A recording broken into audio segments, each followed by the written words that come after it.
People in high school used to say that this movie was about my life, but that was them saying that I used to look like Michael Cera.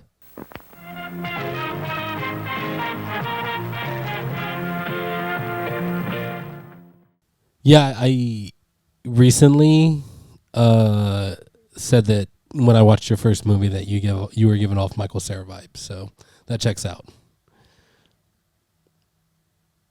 Which I would take as a compliment. I would take that as a compliment. I think he's hilarious. What people would normally say is that I looked like a cuter Michael Cera. Oh, well, that's definitely a compliment. Which makes me feel bad for Michael Cera because that's Don't be. He's got lots of money. kind of rude. He's a movie star. He's doing just fine. Okay. Well, if your feelings are hurt, Michael Cera, just wipe your tears with the money, I guess. Yeah. Or come on the podcast and meet your cuter twin. Oh, no. Well, this is Full-Time Movie Fans. How's that for an intro? Yeah, just some trauma dumping for y'all to start off. Yeah. This is Full-Time Movie Fans. I'm host Jarvis. To my right is host your left. Sorry. My right, your left is host Michael. Not Sarah. Host your left. So we're talking about Scott Pilgrim versus the World today. Continuing the trend of having the really good, best dialogue, and I started really strong for a while there. Yeah, and recently it's just been whatever it is. I've seen this movie like 12 times. I've seen this movie less times than that, but I have seen it more than once, and that's all I know about how many times I've seen it. Did you ever watch it in theaters? I didn't watch it in theaters. I did not watch it in theaters. I watched it in theaters opening weekend. Had no idea what it was.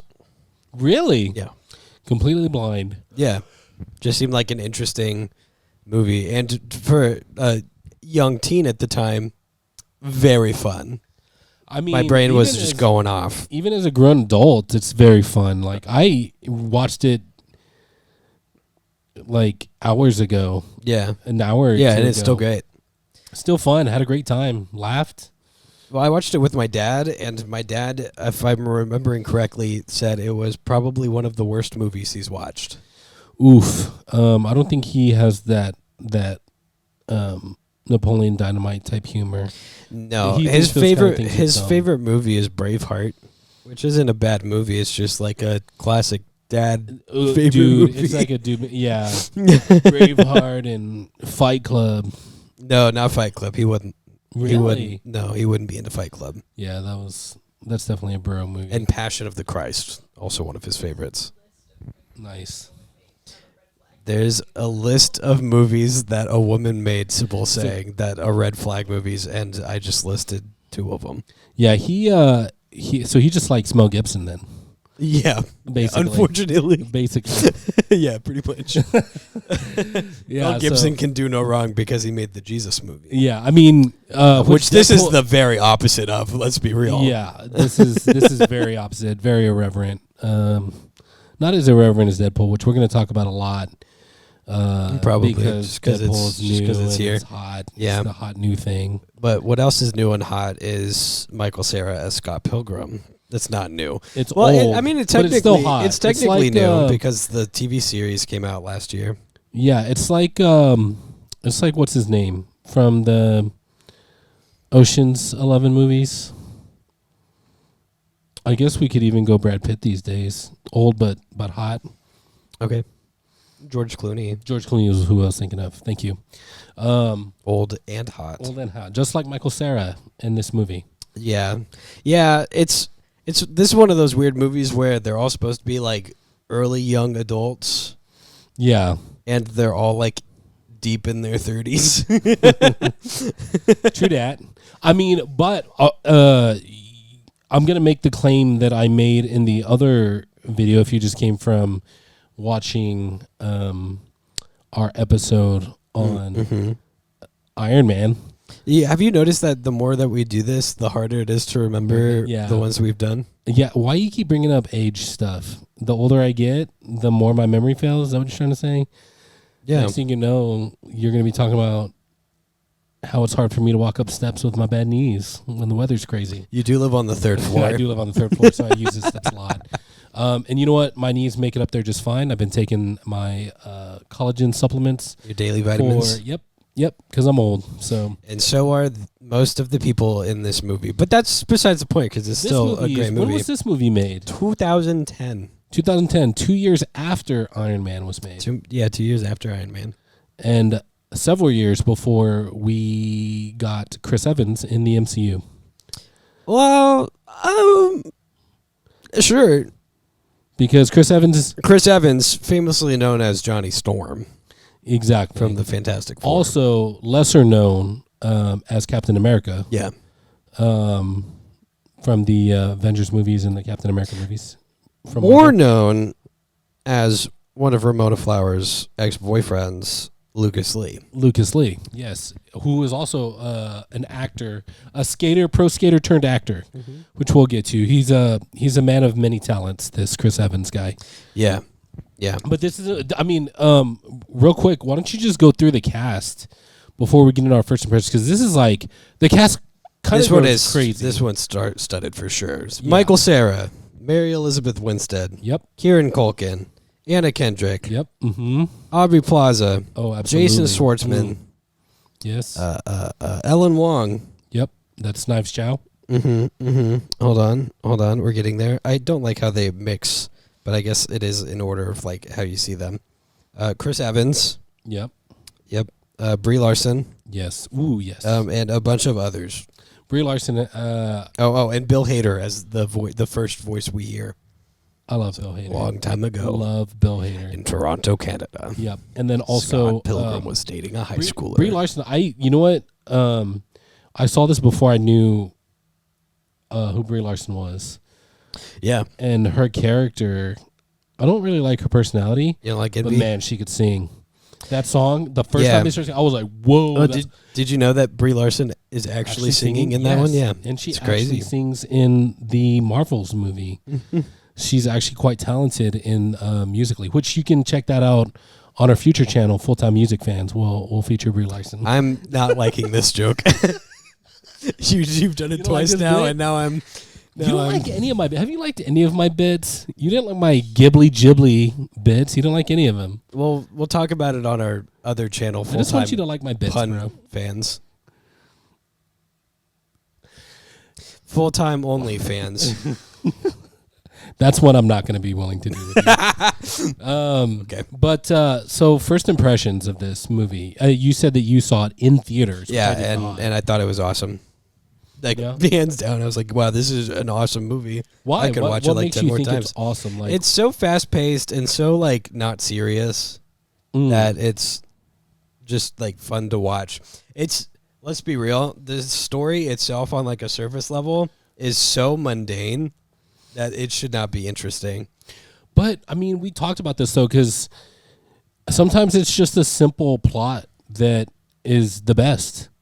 We talked about this in Hero. It's a simple story. It's not like it's the things around it. It's the things happening around the simple story. Like assassin guy tries to kill king. You know what I mean? Mm-hmm. But it's like, hey, Scott Pilgrim has a terrible love wife. A boy loves a girl. Yeah. And all the crazy things that happen around it. It's very simple. And her ex-boyfriends try to beat him up. Yeah. Well, exes. No, sorry. Yeah. Yeah, exes, not ex-boyfriends. Spoilers. To clarify. So that's mine. Watch the movie. Watch it twice. Watch it like 6 or 7 times. This is one of my comfort movies, but not like this is like a high energy comfort movie, not like a low energy comfort movie. Yeah. This is a movie you could just put on and you're gonna, it's gonna be a good thing. Like when it's the kind of movie when you're like, man, I don't know what to watch. I don't really feel like rolling the dice on something new. Just put it on. Yeah, I'd rather watch something I know is good. Let's watch Scott Pilgrim vs. the World. Yeah, for sure. I made a claim in the Iron Man episode, which we just finished recording, that I think that Scott Pilgrim vs. the World is probably one of the best comic book adapted to a movies. And I'm thinking like what I would also consider a contender is like I I'm kind of on the fence about it because it's not live action, but like Spider-Man Into the Spider-Verse, the things that are the same thing for me is it has very comic book, like it has the noises that are just like different color with an exclamation point on the screen, like are you like, pow, pow, type stuff. Like I need a clarification to see if I agree with you or not. Okay.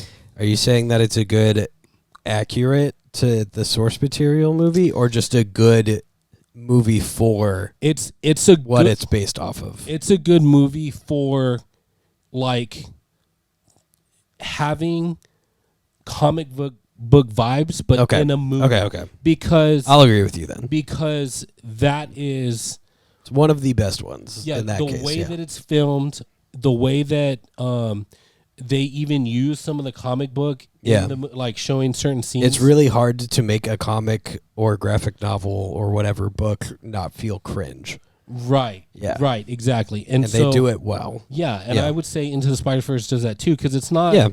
I think that's its own thing. It's not. I don't think it's based off of. It might be based off of some things in the comics. I wouldn't know about Miles. I don't know as much about Miles Morales as I do Peter Parker. But what it does well is translate as you're watching the movie.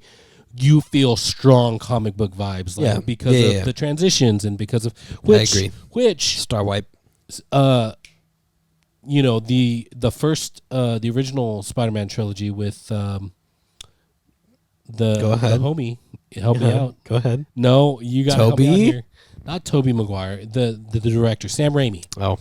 He was trying to give those comic book vibes through the transitions. Yeah, it didn't work very well. It was, could have been done better. But that's what I'm saying, is that trying to do that, Scott Pilgrim, I think, is probably one of the best, if not the best, in my opinion, based off of what I've seen. And then I would have Spider-Man and the Spider-Verse up there with it, like as far as like giving those vibes, the way that it's shot, the way that the story plays out, the craziness of it, the metaphors that are made to reality. Because I just rewatched it, and we'll go over it as we walk through the whole movie, but like where the metaphor of like opening the door to a relationship, they actually walk through a physical door that you see on screen. You know what I mean? And so the way that it plays out those types of things, some things don't make sense, but it's like, well, it's based off a comic book. And I think it does it really well, like near perfect in my opinion. Okay. Yeah. But my first impressions, sorry, I didn't even say those, was so I did not watch this in theaters. I actually had some friends in college who were super into the comic books. Is that accurate? You said maybe they're not comics, or they're graphic novels. So don't piss off a fan base, please. Yeah. We don't want to do that again. We don't need that kind of bad publicity. Not after that thing you said in the last video, which you should go watch and check out so you know what we're talking about. Yeah. Or that thing I said about the Star Wars fans being weird. Oh, yeah. And that's in our Star Wars, The Last Jedi episode, which we also have a Rise of Skywalker episode just check out. So check out all our videos. Just be a bro and check them all out. We like to be contrarians. No, not really. When we care about it. I don't. You care about it a bit. If you have an opinion that's contrary to somebody else's. I don't. Okay. Well, sorry, come back to our new channel, Full-Time Contrary Fans. Yeah, so that was just me being contrary. Yeah, no, I got it. Yeah, don't worry, I got on. Yeah, sometimes my humor just doesn't connect with people, so I have to make sure they get it. That's my favorite thing comedians do. Yes. Is when they explain the joke after they say it. Yeah, because you have to. Because when your humor's on a different level, you got to make sure they get it. Yeah. But what I got from this movie is that it was a lot of fun, dude. I saw some of the graphic novels. They were telling me the story, and they're like, hey, watch this movie. And watch it. I was very impressed. It was so funny. The physical humor was great. I mean, even the action scenes were crazy, but they were still good. The choreography was good. I think the creativeness, I mean, again, it's from the graphic novels, but if you're just watching the movie and you don't know that there's graphic novels, the creativeness on how he overcomes some of these enemies is very creative. I think it's very cool. Yeah. I always love that when it's not just a straightforward, hey, I punched you harder type situation, like, oh, I outthought you, which, again, happens in a few of these, which is hard to believe when you're Michael Cera's your main character. But hey, you know what? It's all fiction anyways. It happens, yeah. So I loved it. I would definitely recommend that you watch it if you haven't seen it, which you probably haven't. I don't feel like it was a huge hit. We'll get to that. Yeah. I'll tell you how big of a hit it was. Yeah. I mean, there's lots of huge hits in the movie. Between Lucas Lee and our main protagonists are a few of the big hits that I was thinking of. Yeah. So that's how you feel about the movie? That's good? People should watch it? People should watch it more than once. And maybe it'll become your comfort movie like it is Michael's. Yeah. So definitely recommend. It makes me feel seen. Yeah. Definitely recommend. Definitely check it out. And yeah, that's all I have to say about it. Well, thanks for watching the podcast for the rest of the... Yeah, I'm not speaking anymore after this because I've said all I need to say. I'm just kidding. You know I can't resist talking. Pilgrim was dating a high schooler. Yeah. Can we just say that that's kind of... That's at the very least, that's very cringe of Scott. At the very least. Yeah. Because he's supposed to be like 20. 22. 22, yeah. Oh, 21, 21. Yeah. The talent is 22 years old. Correct, yes. Yes. He's 21. So basically out of college age. Right. So it's kind of weird. She's it's in that weird... simple saying predator. I mean, I agree with that. I think that's really... two very different lifestyles at that point. The only saving grace is that they didn't really... It wasn't like a relationship. They hung out with each other. They went to arcades. Yeah. Held hands once. She surprise kissed him at the end of their relationship when he was about to break. So, like, they didn't really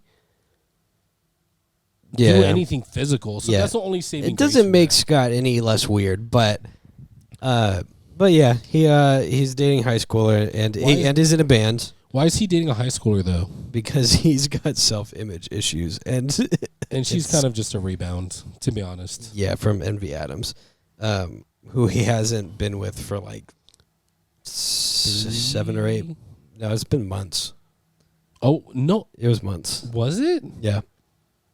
Because, 460 some days is what I watched in the movie a few hours ago. Oh, interesting. Okay. 400 something days. And that was the last time he got his haircut. Yep. Yeah. And they broke up the same day he got his haircut. A year. Okay, so it was a year. Scott's in a band called Sex Ba-Bomb. It's a joke about the Ba-Bombs from Mario. And how sexy they are. They're all nerds. They're all very big nerds. And in the actual graphic novels, they're even bigger nerds. I'll get to that. Well, let's introduce the friend group. So you've got Kim. She's on drums. She and Scott had a thing. She's the you've got very Neil. stoic. You got Neil, the talent. He's the singer. Neil. No. Then you got young Neil. Wait, there's not two characters named Neil. I thought there was. Did they? Let's. Hold on. Hold on. We gotta. Do you got it? I think I got it. Yeah. Oh, so yeah, Steven Stills. Steven Stills. Yep. Then you got young Neil. Yep, young Neil. And that's pretty much the whole band. And Scott. And young Neil's basically just there as like a roadie because he doesn't do anything. Yeah, he's just the friend that kind of hangs out, but and his role changes. The high schooler that Scott is dating is Knives Chow. She's obsessed with him for some reason. She's definitely a probably kid. Because he's an older man and she's a high school girl. And he's in a band that she thinks is pretty good. Which they're not really that great. Excuse me for rushing through the story because it's another one of those. This is a very simple story. Yeah. But Scott eventually gets they go to a party hosted by one of their friends who's Aubrey Plaza. Well, yes, Aubrey Plaza. And at that party she plays the same character she plays Yes. in real life, which Yeah. is being her. Wait, but he has a dream about Ramona. Oh, that's before right. The party. That's yes. important. Yeah. Scott has a dream about some weird girl in roller skates and With steampunk colored hair. goggles and colored hair. And then he Goes to the party. sees her and goes, "That's the girl from my dreams." Walks up to her and goes, "Did you know that they changed Pac-Man's name from Puckman to Pac-Man because his name was Puckman because in Japan the word paku paku means to eat, but they changed it to Pac-Man in the English version because they could easily change it from Pac-Man to Scratch out the P. And change put it to an F." And she thought that was really weird of him to say, and it didn't go well. Which shows the dichotomy, because when he's with Knives, he gave her that same line, And she was loved like, so cool. She's like, cool. Yeah, she So loved that's kind of his go-to Tinder opener line. Yeah. And so She was Scott not having it. goes back to his no-bedroom apartment with his gay roommate, Wallace, who absolutely carries the movie, Kieran Culkin. I love Wallace He's so good. much. He's so good. And Wallace pays all the bills, just so you know, because And he Scott owns all the doesn't have a stuff. job. Yeah, he owns also all the owns stuff. all the stuff. That was one of my favorite scenes. Is he was like, Because he starts talking about a girl. Yeah, he starts talking about a girl, and he's like, "Oh, does this mean that we can't sleep in the same bed together?" And he's like, "Do you see another bed in here?" And he's like, looks around. He's like, "Nope, actually, I do own everything in here. You're totally my bitch forever." Yeah. So Scott gets a bit obsessive and tries to figure out how to get in contact with this girl again, Ramona. And how does he find out that she's? because Aubrey Plaza and Anna Kendrick are best friends, and Anna Kendrick learned that she worked for Amazon. Ah, yes. There we go. Which in the Netflix version got changed to she works at Netflix. Really? Delivering the DVDs for Netflix. Yeah. Really? Yeah. Did not know that. Yeah, no, it's weird. It's just a funny little thing they did. And in the graphic novels, she just worked for a delivery company. Yeah. It wasn't specifically Amazon. And while Scott's learning about the internet, he gets an email from some rando dude that's like, "I'm going to fight you. You and I are going to fight for our honor and whatever." And Scott doesn't read it because why would he? Something, 7 deadly, something. Yeah, blah, blah, something, blah. something. He's like, "Whoa, this is so boring." Delete. Yeah, continues great to line. order his Amazon package. Yeah, and then Ramona shows up and is not creeped out by him this time as much, I guess. And then she agrees to go on a date. Yeah, there's a good line there because he says, "Hey, remember we met at the party?" And she's like, "Were you the Pac-Man guy?" I was like, "No, that guy was a complete ass. That was the other guy." Yeah. I mean, they have some cute banter. He's still dating Knives at this point too, by the way. This is a huge point for his actual character himself. Yeah. He's kind of a punk. I think when you take Scott Pilgrim at face value, he's kind of like a horrible person that I don't really like at all. And you are supposed to feel that way about him, for sure. Only in hindsight, because as you watch the movie, you're like, oh, he's kind of just a fun, goofy, carefree kind of guy. Yeah. That gets a pass. But if you really think about it, you're like, this is a horrible person. Yeah. No, he's human garbage. For sure, human garbage. Not like in a, oh my god, he's caused a genocide, but more in a, come on, dude, you just not be that like that, you know? Yeah, just be different, be better, bro. Have some. No, I'm not saying that. So they go on their little date. It's they quite literally just go hang out outside on a swing set. Go for a walk, yeah. And then Ramona takes him through the mental passageway. Man, if only dating were actually that easy, man. No, go ahead. That's it. It's not that easy. Because they go for a walk, it's cold, and then all of a sudden they're in a relationship. Yeah. Is it that easy? I don't think so. Not for me, at least. Unless he's just got that crazy Scott Pilgrim riz, you know what I mean? I'm married. Yeah. So. But you know what can I say? I feel like a lot of guys, the Ramona Flowers character, I think that's very attractive to a wide array of men. Like that is a type. Yes, It's the manic pixie dream girl. Oh, is that the official name? That is the official name for it. From where? Pop culture. Pop culture. Okay. Yeah. We all love that kind of manic pixie dream girl, like Ramona Flowers, anything that Zooey Deschanel plays. Is that accurate? I mean, yeah, I guess like kind of a tomboyish type vibes, kind of like very herself, stoic, reserved, doesn't really emote too much. Not like other girls. Not like other girls. Yeah. My memory gets a little hazy about what happens next, mostly because the most recent exposure I've had to the movie was reading the entire series. I'll fill you in because I literally just watched this. Did I mention that I just watched this a couple hours ago?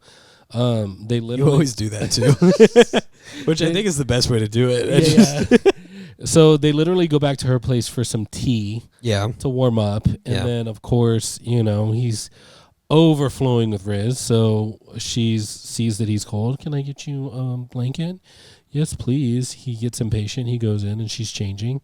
And then he's like, hey, why don't we just, if you were going to bring the blanket from the bed, why don't we just get in the bed together and cuddle or whatever and stay warm? And then they don't do anything really sexual. And they, he stays the night basically. Yeah. It was a sleepover. And then they're in a relationship. Yeah, essentially. He says, "Hey, can we, do this again? Because technically that was the worst one night stand ever because we didn't do it." Yep. And she's like, "Okay, here's my number." Ramona on the card with her phone number and 7 X's at the bottom, which is foreshadowing. And then they have a battle of the bands. Yeah, that was actually when I was rewatching it. The whole story is on a timeline of a battle of the bands. That's the whole backdrop for the movie. Yeah. The whole backdrop. So, and they keep on moving up in the battle of the bands, mostly because the other bands die. Or the members have dated Ramona Flowers. Or Which obviously that's, when we get to the end, that's all orchestrated, so we know it's right. It's it was going to happen at the same. It was going to happen. Yeah. So the battle of the bands, they're trying to, Mr. What's his name? Stills. Yeah, Steven Stills. Steven in the band. They want to make it big. They want to be big rock stars. Yeah. Like Nickelback. Yeah, exactly. I was hoping you were going to get that. I was going to try to say another line, but I forgot the rest of the lyrics. Because this is not full-time music fans, it's full-time movie fans. Yeah, that's a different channel. We don't remember music lyrics here. Yeah. Continue. They have their first... They go to the first battle of the bands, and they are about to play. They don't play yet. Crash and the Boys are on first. Oh, man. Is it Crash and the boys? That's one of the things that young Neil says. Oh, you mean Crash and those boys? They're like, yeah, that's them. Yeah, that's them. And Wallace and Wallace is also drunk out of his ass. Yeah, and he's being and just heckling everybody. He's being that loud heckler. They get a new drummer, and it's this like little Asian girl. And Wallace is over there going, "Is that girl a boy too?" Yeah, like from the balcony. Yeah, I think from Scott Pilgrim's perspective, he's pretty stressed out because he's dating Knives, and Ramona is there because he invited her, and so they're both there at the same time. And he's hoping that they don't talk too much. Right. And Steven is nervous because it's a battle of the bands. And Crash and the Boys are honestly they're freaking pretty good. Yeah, honestly. The first song that they do, top notch. And then they go up. The name was to do their part. Song was So Sad. Yeah, So Sad is really good. Then Sex Bomb goes up, and in the middle of them starting their song, some random dude shows up with psychic fire powers and named eyeliner, Matthew Patel and heavy eyeliner. Yeah, dressed like a pirate. It's Matthew Patel, and he dumps a bunch of exposition about how he is the first of Ramona's evil ex-boyfriends. And he does say boyfriends. Yeah, well, he was wrong. He is wrong. And that Scott must fight. And they do. And Scott punches him, and Matthew Patel bursts into a bunch of change. which is not enough for bus fare. Yeah. And then Ramona basically has to explain herself and be like, yeah, I dated a bunch of people, 7 of them. They're not the best. You do have to fight them. And so Scott goes, no, that's fucking crazy. And she goes, yeah, but you love. And he goes, you're right. Them's the rules, she says. Yeah. And then we cut to Scott's friends being like, so are you and Ramona a thing now? And they're like, and he's like, yeah, maybe we're a thing now. And they go, oh, that's crazy. So like, when are you going to break up with Knives? Yeah, that was actually Wallace which, hey, yeah, Wallace, good Wallace friend, good person. Yeah. Like, hey, if you're going to start talking to this other girl, break up with the one you're with if you don't want to be with her. Yeah. And Scott, no, it's just hard. Like a horrible person. Yeah. So Scott does have to break up with Knives. He follows through, at least. He follows through. She kisses him first and says that she loves him. And she says, hey, I want to invite you to my house for a birthday celebration to meet my parents. Yeah. And he goes, and she kisses him and says that I love you. And he is, I think we should break up. And then there's a short montage where he's mourning the loss of that relationship. And then like 3 seconds later, getting all lovey-dovey about being in a relationship with Ramona because he's not a terrible person. Exactly. And then there's a bunch more fight. I think the next one was Lucas Lee, right? Yes, because I think before Ramona comes over for their date at his house, where he cooks her some garlic bread. Yeah. Bread makes you fat. Lucas Lee is on the TV, and Wallace is like, yeah, I'm going to go stalk him later. Yeah. And then, yeah, he leaves them alone, and Scott sings a song that he made up about a girl that he barely knows, and somehow it's cute and not creepy, but whatever. Yeah. Because when I tried that, I got a restraining order. No, I'm just kidding. I never did that. See, when I tried it, it worked. Both times. Some people got it. Some people got it like that. I do not. Yeah, it do work. You and your co-star or your movie doppelganger, Michael Cera. Yeah, it works. Scott Pilgrim have got that for some reason. So yeah, then he goes and goes with Wallace to the set for Lucas Lee's new movie. Yeah, and Lucas Lee stops and goes, "Hey, you, that guy, I have to fight you." Yeah, because I think Scott's not doing too great on his date. No, and then he's like, "Oh yeah, Wallace said that he's going to this thing. Let's go watch this movie set," which is I think cool. Yeah, I would have done that. Yeah, you for sure would have. And that's how they show up, and Lucas Lee and his like 8 billion stunt doubles start beating Scott up. Yeah. And then at some point Lucas is like, I guess we're done with this, and Scott was like, oh, you're really into skating, huh? I bet you can't skate down that really massive rail. Yeah, he says you're a pretty good actor, but are you a pretty good skater? And he's like, yeah, dude. Yeah, of course. Pulls the shirt back. I got my own skate brand, and he's like, okay, well, can you do a grindy thingy on that rail over there? Yeah. And he's like, a grindy thingy. He's like, what is he saying? You know the next line? No. Yeah, I don't remember either. but he does it and he fails. This is essentially what happens. He says, you can't goad me into, doing a stunt for you. Yeah. And he's like, well, there are lots of girls watching. And he's like, true. He didn't say that. He thinks it. And then he grabs his skateboard and he proceeds to do a grindy thingy on the rail. Until he no longer can grindy thingy and presumably explodes into a bunch of coins. Yeah, he reaches Mach speeds, and at the end, he cannot stick the landing and blows up into coins. Yeah. Which is a comic book thing. Yes. I don't remember if that's exactly how it went down in the novels. We'll get there. Because it's weird. So that's 2 X's down. Yeah. 5 to go. Yeah.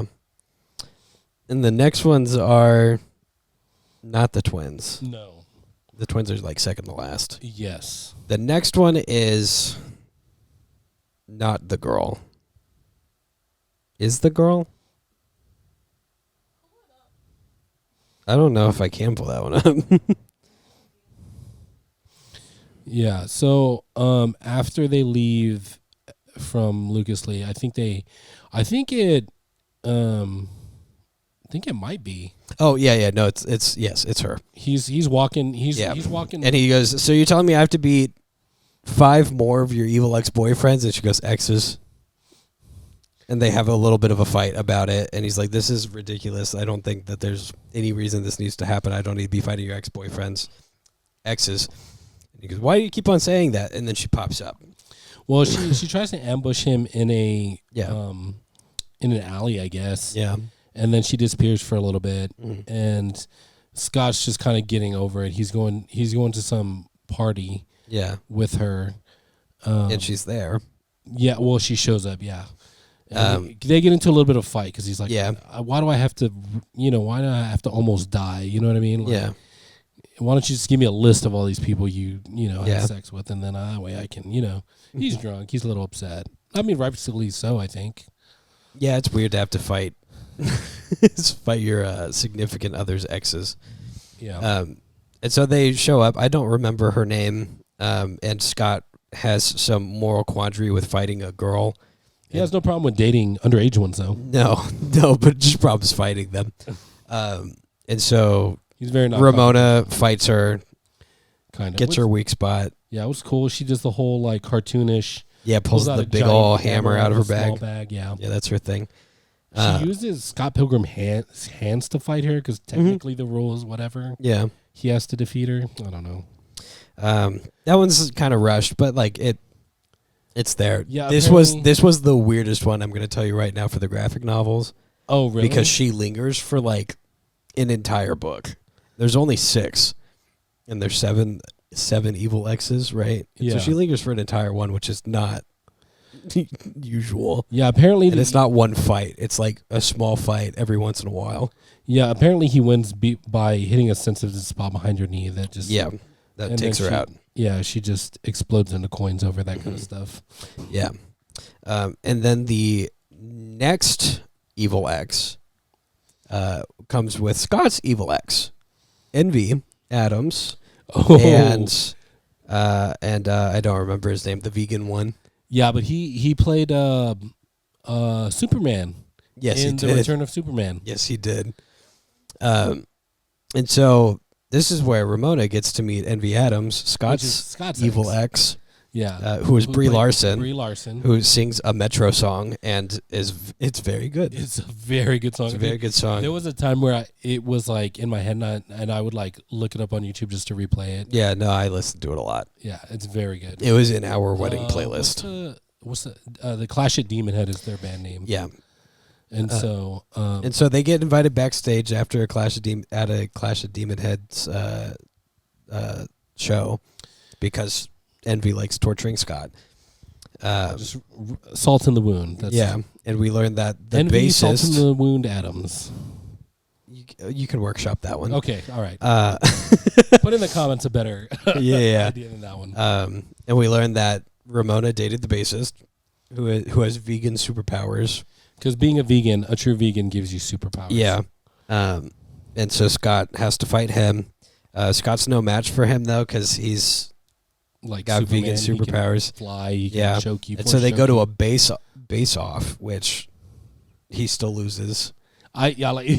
He's clearly outclassed. We also learned throughout the movie that Scott is just not a very good bass guitar player. Scott lacks follow through with basically everything. Yeah. Yeah. And so the way that Scott beats him is by offering him a drink of coffee. I think this was with smart vegan move. creamer. Yeah.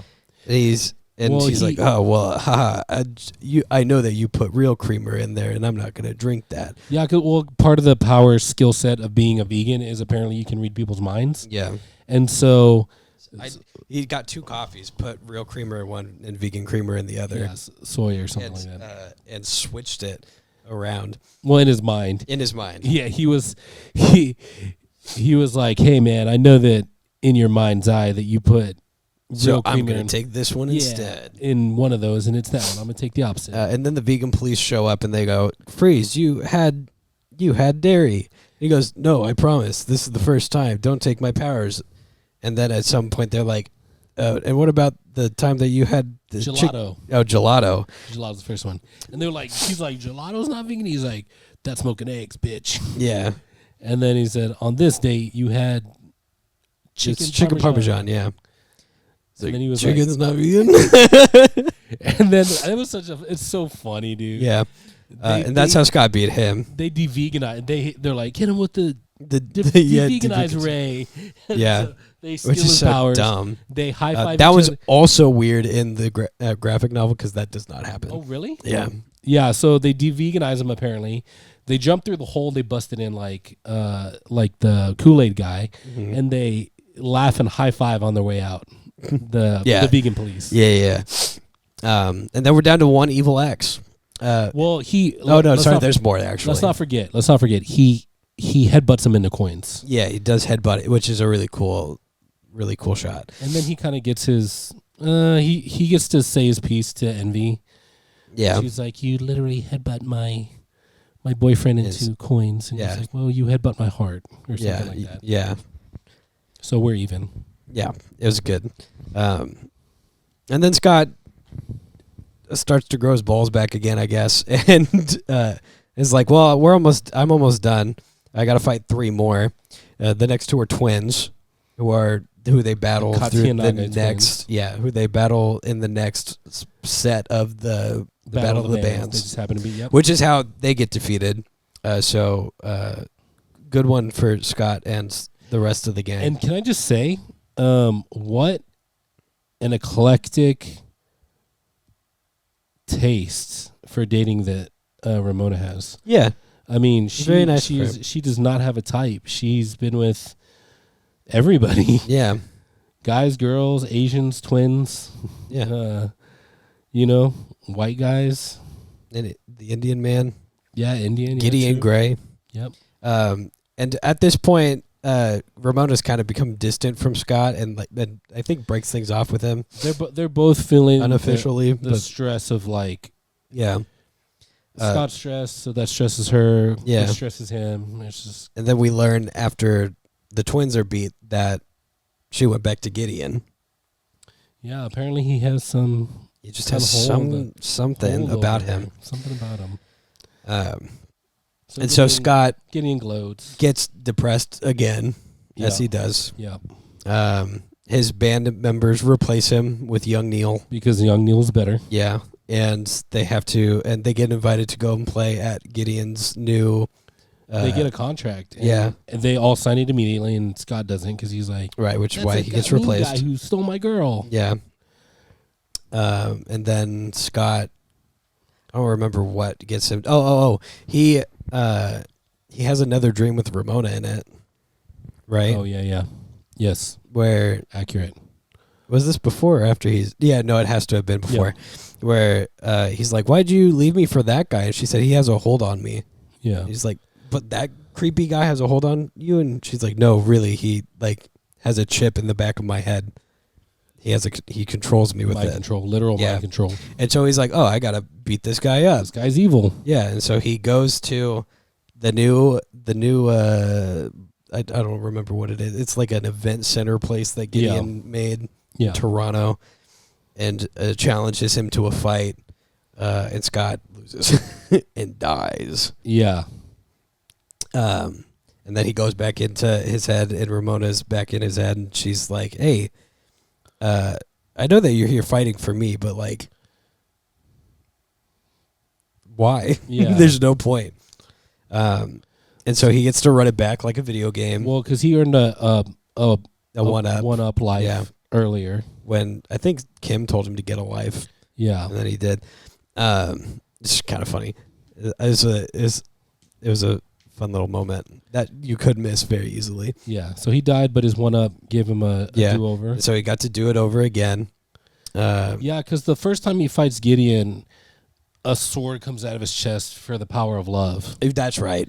Yeah, and then it's not strong enough. He gets defeated. Yeah. He dies. His one-up resets him. Yeah, and then he gets back in, and he faces Gideon again, and Gideon goes, "What, are you going to fight me for her?" And Scott goes, "No, I'm going to fight you for myself." And then another sword pops out of his chest. And you hear Bill Hader say, "Scott learned the power of love." Or the power of self-respect. Yeah. and then he fights Gideon and wins. Yeah, he beats him that time. Well, everybody's fighting. Everybody is fighting. Yeah, because Ramona's fighting Knives. Knives shows up, and she's like, "You stole my boyfriend." Yeah, and she's like, "You're the bad one, Ramona. I'm gonna fight you." yeah. And this is where Ramona learned that Scott cheated on her with. She basically cheated on both of them. Good luck. And then they all eventually fight Gideon, I think. Yeah, and then that's how they beat him. And then Scott afterwards has to fight himself, a trope that you apparently don't like. Nega Ninja. Apparently you don't like that trope. I mean, but they leave him to fight himself, and he actually just walks out of the place, and they hang out, and they're going to go get brunch. Yeah. See, that's different. That's nice. But then cool. Scott and Ramona break up. Yeah, like she's kind of like, you know what? Bye. Yeah. And then Scott and Knives, maybe? Well, yeah, because she's like, dude, what about Knives? Like, she's great. You know what I mean? Yeah. And he's kind of like... Scott's like, Knives is great. But he should find time for himself, which I think is probably the best way to do that. He didn't, though. He went and followed Ramona. That's right. So he didn't take any time. Maybe he learned some things, but... Nope. No character development for our protagonist. There you have it. It's just like all he gained was self-respect. It's just like Predestination. Yep. No character development. And he ended up exactly where he was. Yep. Dating a girl, but this time an age-appropriate one. So did you know that this movie was a box office flop? Fun facts portion. It makes sense to me that it was. I don't think it was.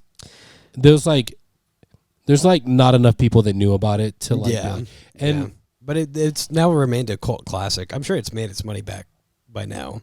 Yeah. But when it was in the box office, it was $10 million short from making what they spent, yeah. Which is kind of sad. Yeah. But let's be real, nobody really knew what Scott Pilgrim versus the World was before the movie came out. Yeah. I mean, I barely knew. It was a small graphic novel that some people might have heard of. And by some people, I mean Edgar Wright. Yeah. He did great with it. Oh, yeah. He talked about Edgar Wright, Yeah, this is some definitely of his movies are good. One of the better Edgar Wright movies, if not the best Edgar Quite the Wright opposite movie. of Last Night in Soho, which you convinced me was a bad movie. Right, yeah. It was fun still, but it was not a good movie. Yeah. This one is a good movie, and it's fun. Yes, very much so. Yeah. I mean, what do we learn from this movie? Does it have any moral... Like, do we become better people from watching it? Or by watching Scott make literally every wrong choice, and you go, ugh, why would somebody do that? You become a better person. The first choice that you can make that's the opposite of Scott Pilgrim is don't date minors. Schoolers. Yeah, don't date minors. Yeah, stay away from minors. Unless you are a minor, in which case you can date in high school. That's fine. Yeah. But once you're out of that, probably consider not doing that. I think crazy thought.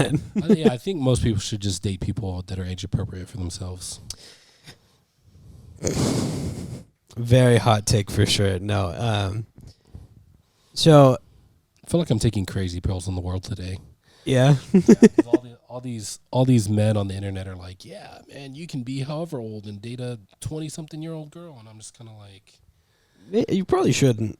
I'm like, but why? You're in two different places in your life. But they think it's okay. As long as she's 18, I'm like, bro, what? Like, that's a kid. You know what I'm saying? Like, yeah. There's no way y'all have the same things in common. Yeah. You're right. I mean, if you're trying to date somebody in their 20s and you don't have TikTok on your phone, then you shouldn't be dating them because they probably do. You know what I'm saying? Like, if you don't have TikTok downloaded, then they're too young for you. And this is why you should not, like Scott Pilgrim, date a high schooler. Yeah. Or someone within, I'll say a generous 5-year age gap of you. Yeah. Let me ask you this, because wasn't there 2 endings to the movie? There are multiple endings to the movie, and there's also a different ending for the graphic novel. Yeah. So why don't you tell the folks at home, or wherever you are, if you're on your phone,